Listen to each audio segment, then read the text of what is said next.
सरकार के स्तर पर तमाम कदम उठाए जा रहे हैं। हमारे सहयोगी ललित नारायण कांडपाल न्यूज़ रूम से इस वक्त हमारे साथ जुड़ गए हैं। ललित, जिस तरह से हमने देखा कि प्रधानमंत्री ने भी ट्वीट किया और कहा कि अगर आपके पास कोई इसका रास्ता है, इसके समाधान का रास्ता है तो वो पहुंचाइए और 1 लाख रुपए का इनाम, यानी जिस स्तर पर यह महामारी पहुंच गई है, तमाम कोशिश अब इस बात को लेकर है कि इसका समाधान निकले, क्योंकि बचाव पर बहुत ज़्यादा ध्यान केंद्रित करने के बाद अब फोकस करना इस बात पे ज़रूरी है। दरअसल इसका समाधान किस तरह से हम करेंगे, लोगों को जागरूक तो लगातार किया जा रहा है। जी देखिए, निश्चित तौर पर 125 करोड़ लोगों का ये पूरा देश है और 125 करोड़ लोगों के इस देश में अगर किसी भी आदमी के पास कोई इस बीमारी से लड़ने का उपचार तरीका है, सिस्टम है, तो कहीं ना कहीं अपने आप में ये उसको सामने निकल कर आना चाहिए, क्योंकि हो भी सकता है, कोई ऐसी बात नहीं है। क्योंकि कई बार सही तरीके की इंफॉर्मेशन को देने के तरीक़ों में कई तरह के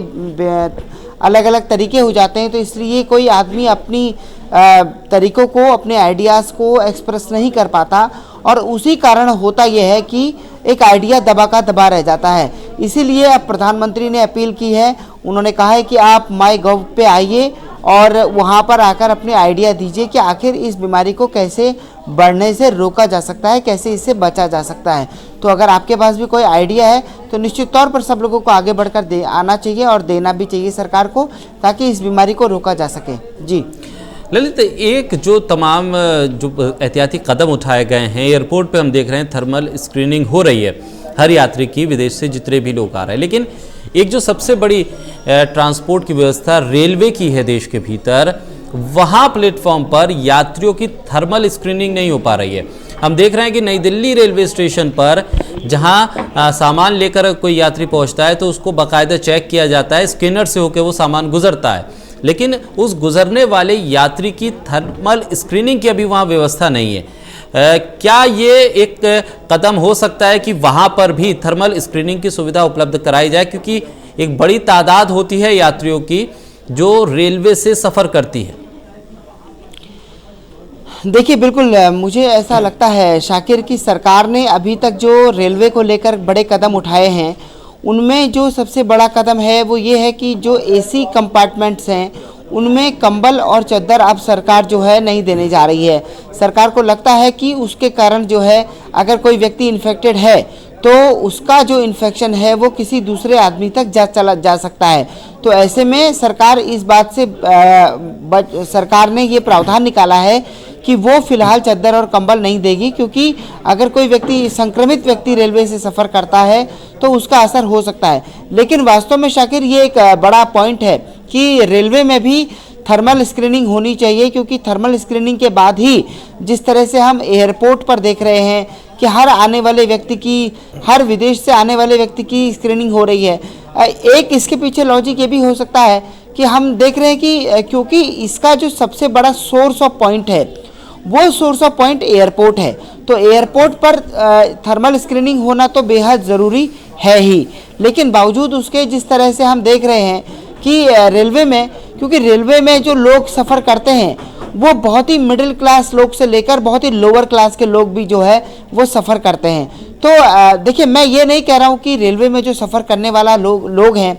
उनको कोरोना नहीं हो सकता या उनको कोरोना नहीं है, लेकिन जहाँ पर सोर्स ज़्यादा है, जहाँ पर संभावना ज़्यादा है, सरकार कोशिश ये कर रही है। और दूसरी सबसे बड़ी बात यह है कि रेलवे का नेटवर्क इतना बड़ा है, क्योंकि भारत में अभी भी जो है एयरपोर्ट्स, कई नए एयरपोर्ट्स बनने के बाद भी 22 नए एयरपोर्ट बन पाए हैं। 22 एयरपोर्ट्स की कुल संख्या है, लेकिन अगर आप रेलवे स्टेशन पर उसकी कल्पना करने लगेंगे तो ये संख्या हजारों में है, और अगर हजारों लोगों की स्क्रीनिंग होने लगेगी तो निश्चित तौर पर अपने आप में ये बहुत बड़ी स्थिति जो है पैदा हो सकती है। इसीलिए सरकार ने कहा है कि आप लोग अपनी अगर कोई बहुत ज़रूरी ना हो तो यात्राओं को कैंसिल कर दीजिए। दिल्ली सरकार ने तो यहाँ तक कहा है कि अगर आपको लगता है कि आप अपनी शादी को पोस्टपोन कर सकते हैं तो शादी को भी पोस्टपोन कर दीजिए। इसके अतिरिक्त जितने भी जो जिम है, जो स्विमिंग पूल है, दूसरी जो चीज़ें हैं जहाँ पर कि सोशल गैदरिंग हो सकती है, उन सभी को जो है वो मना किया गया है। और अपने आप में ये कहा गया है सरकार ने सभी से कि आप लोग इस पूरी उसको कोशिश ये करें कि जितनी जल्दी ये हो सकता है उतनी जल्दी इसको गैदर ना हो, इकट्ठा ना हो, अगर ज़रूरी हो तभी जो है एक साथ आए, अन्यथा कोई आवश्यकता नहीं है। जी बिल्कुल। लेकिन ललित, सवाल इसलिए मैं पूछ रहा था क्योंकि कुछ मुख्य रेलवे स्टेशन, हमने बेंगलोर वाली घटना देखी है जहां पर एक महिला अपने पति के साथ आती है और बेंगलोर से वह बाई प्लेन दिल्ली पहुंचती है और दिल्ली से बाई ट्रेन वो आगरा पहुंच जाती है और पूरा परिवार उसका संक्रमित हो जाता है और इस रास्ते में न जाने कितने लोगों से वो कांटेक्ट में आई होगी। लेकिन कम से कम जो मुख्य शहर हैं जैसे दिल्ली, मुंबई या कोलकाता, जहां पर लोग बाई फ्लाइट पहुंचते हैं और फिर वहां से बाई ट्रेन अपने घरों तक सफ़र करते हैं। लेकिन एक पॉइंट ये भी था ललित, जिस तरह सुबह हम रिपोर्ट देख रहे थे नई दिल्ली रेलवे स्टेशन पर, खासतौर पर नई दिल्ली रेलवे स्टेशन पर कोई मेडिकल सुविधा या मेडिकल काउंटर नहीं है। वहां पर आम जैसे सफाई होती थी, आम वो सफाई हो रही है, सैनिटाइज करने के नाम पर वो छिड़काव पानी का हो रहा है, केमिकल्स का छिड़काव हो रहा है, लेकिन एक प्रॉपर मेडिकल काउंटर अगर वहाँ होगा तो शायद ये एक चीज़ हो सकती है लोगों को जागरूक करने के लिए भी, और कोई इमरजेंसी स्थिति बनती है तो उसको भी हैंडल करने की, क्योंकि रेलवे के भी अपने बहुत बड़े बड़े हॉस्पिटल्स भी हैं, वहाँ से भी ये कोऑर्डिनेट करके किया जा सकता है। जी बिल्कुल, निश्चित तौर पर ये अपने आप में ये होना चाहिए, क्योंकि रेलवे में भी बहुत सारे लोग, कम से कम लाखों लोग एक दिन में सफ़र करते हैं। तो ऐसे में क्योंकि रेलवे भी एक बहुत बड़ा सोर्स ऑफ पॉइंट हो सकता है। जो सबसे बड़ी बात यह है कि आपने जो केस का बात कही, उस महिला के कारण तो बहुत बड़ी स्थिति पैदा हुई है और न जाने उस महिला ने कितने लोगों के वो नज़दीकी संपर्क में आई होगी। और क्योंकि रेलवे में हमने देखा है अक्सर, क्योंकि अगर आप थर्ड एसी से भी यात्रा करते हैं, जो कि एक थोड़ा सा आरामदायक सफ़र माना जाता है, अगर आप थर्ड एसी से भी सफ़र करते हैं तो एक डिब्बे में कम से कम 40 से 50 लोग होते हैं और 50 लोगों से भी कई बार ज़्यादा होते हैं। तो ऐसे में आप समझिए कि जिस वक्त ट्रेन चलती है उस वक्त किस तरह की स्थिति होती है। कई बार आपसी संपर्क होता है, कई बार स्थिति अलग अलग होती है। तो कुल मिलाकर अगर देखा जाए तो ये अपने आप में बताती है स्थिति कि कहीं ना कहीं सरकार को इस दिशा में भी सोचना पड़ेगा और हो सकता है शाकिर कि बहुत जल्द ही इसका ऐलान भी हो जाए। बिल्कुल। और जिस तरह के जो हालात बने हैं और देश में एक तरह से इसे महामारी और एक आपदा की संज्ञा तक दे दी गई है और कोशिश उसी के ज़रिए राज्य सरकारें भी कर रही हैं, तमाम एहतियाती कदम उठाए जा रहे हैं। लेकिन जिस तरह से आंकड़ा बढ़ा है वो ज़रूर एक चिंता का विषय है। लेकिन पिछले कुछ दिनों में हम देख रहे हैं जितनी तेज़ी से ये आंकड़ा बढ़ा था उसमें कुछ हद तक रफ्तार में कमी भी है और लगभग 13 का आंकड़ा जो अभी तक समझ में आ पाया है कि वो लोग ठीक भी हो गए हैं। ऐसे में बहुत ज़्यादा घबराने की ज़रूरत नहीं है लोगों को।